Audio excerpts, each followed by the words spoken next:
Hey there everyone, I'm Marc Alcubé, the host of Expat Expert podcast. This video is extracted of a longer interview that I had with Abigail Paul, a stand-up comedian from United States who moved to Germany more than 20 years ago, and her experience on how to do comedy in Europe. No, you were really lucky that they don't run over you, actually. There you go. Lucky I didn't die. But I assumed in my little brain that perhaps it was because I was a lady wearing pink and the nice gentleman decided to let me go. Now, that's a thought I had. What I'll do is I'll write that thought down. I'll tag it with something like, I don't know, sexism or a lady joke or something that I've got So a you have category. categories Yeah, I have and categories. labels. Yeah. And then later I go back and I look through those and I write those down on cards. And then I start flipping through the cards and being like, is this complete? Is it done yet? Is it just an idea? And then I start putting it into a script if it's going to go into like my show. Yeah. So I have big themes. I tend to talk about the same things over and over again, like how I moved to Germany or how I come from Florida or American stuff. You know, there are certain things about you that are just fundamental to who you are as a person that you're going to hit on. My bad childhood. You're going to hit on over and over and over again. But you're going to find new ways, hopefully, to like unpack them and explore them. And then, yeah, new punchline. So it rarely starts with a punchline. It almost always starts with a premise. People aren't always so good at separating the two. So it starts with a premise, which is just like an idea.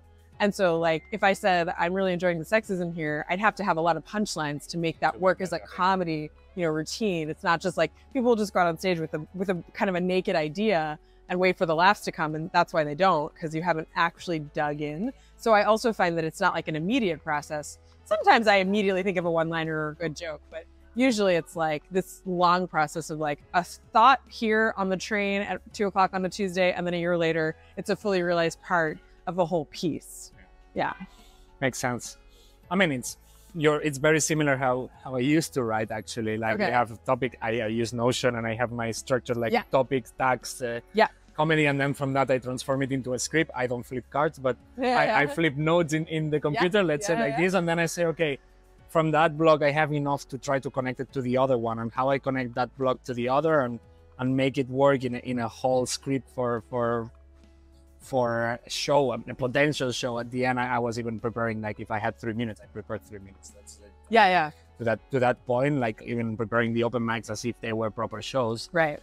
Because I think I was more in the structured way of doing that. I know a lot of comedians that just jump in stage. Yeah. And this happens to me like 5 minutes ago, and they are able to structure it into it. And I'm just like, can they get it back though? You know what I mean? Like, so if I could do that on like an improvised mic, or I just kind of like throw something out there and it's really fun. I mean, maybe, but then will I remember it? Will it be as funny the next time? So it's all about how your process works. There's nothing wrong with being the other way. It's just, I'm also a theater kid. So that's why like people are surprised maybe that I'm already on my second show and I haven't got ideas for my third one. And I'm like, yeah, but you see, I think in pieces. I think motif, theme, beginning, middle, and end. So it's like my last show definitely had a narrative, a story, but this show doesn't. But it still has like, it's like a full, it's a full piece. Things should tie together, and I can do chunks of it, and it's great. I don't have to do the whole thing, but I'm interested in building a whole thing. That's the creative part of my brain wants to make a thing.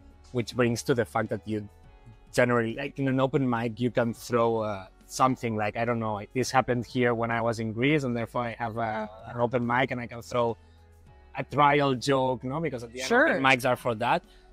But this weekend, for example, that you have a show, even if this joke happened here and it will enter because probably there is Greek audience in here, you will not try it because your show is close 100%.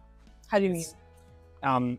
So, for example, the joke that you just said here, the sexism joke, I suppose that the Greeks will relate with. Yeah, I might use that. I haven't decided. Yeah, okay. if I can develop a little more. Yeah. But are you able, like from a process perspective, even with shows like that normally are a little bit more close, you have your like thing that you repeat and to introduce things around it? Yeah, I mean, like I was in Bucharest a couple of weeks ago, and I wrote at least like 3 or 4 jokes while I was there. Kind of like, again, opening one-liner type things, so that the audience like says like, oh, she sees me, that I'm here. Because I think that's the thing about me. I like, thank you for the podcast, but I'm not like a medium person. I'm a live stage person. I like to be on stage. I like to be in a room with people.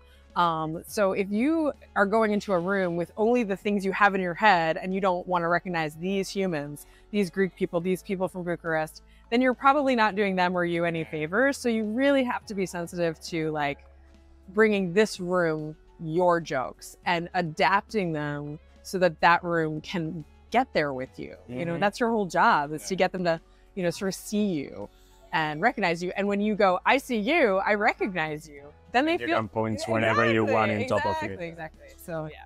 Actually, talking about rooms, that's very interesting. Like now that you're touring around Europe, maybe I think as far as I saw. At the moment, yeah. How did you notice very big difference between audiences? Like, because I know when I used to do a little bit of stand-up in Barcelona, people react, probably they are drunk, compared to the Germans, that they stand a little bit more serious or whatever. Like, do you really realize this while doing this? I think, yeah, for sure there's differences. But I mean, if you're really good and you're doing what I said, the idea of like, you know, this is not to say I'm really good. It's just, if you are really good and you are good at getting in a room with anybody, I don't think there's any audience that isn't capable of laughing with you. That's one thing when things go wrong and people are like, it wasn't a good audience. You're like, nah, they were people who they paid money to come laugh, so they were probably okay. You know what I mean? They paid to come to their show. Exactly. Like, that's already a good start. You know, now have I had audiences that were genuinely too drunk? Yes, and that's not a good audience. I will agree there. So there are better and worse audiences. Germans do tend to be very like proud of you, as opposed to like laughing out loud at you the way Americans or Britons might. They're like, look at you up there. They're so intrigued. You are so good. Yeah.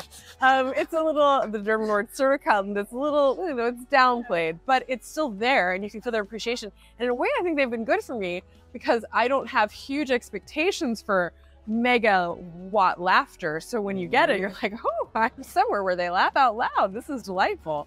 So yeah, I think audiences are definitely different. When we went to Bucharest, I really thought that they would let the audience know that we were not, you know, Romanian speaking before we walked out. But in fact, they were just like, here's the mic, go on out there. And so we had to, you know, go up, take a microphone with a crowd that expected Romanian words to come out to this Romanian audience. And it was all in English. So I was like, surprise, you know, and that was really funny. But then they were, you know, Romanian people, not unlike young Greeks. I mean, people speak English. So it's not just about the language. They know the words, right? If you liked this short video out of the full episode, you can find the link to it around here and in the description below. Of course, if you are also interested in checking out other episodes, please subscribe and like.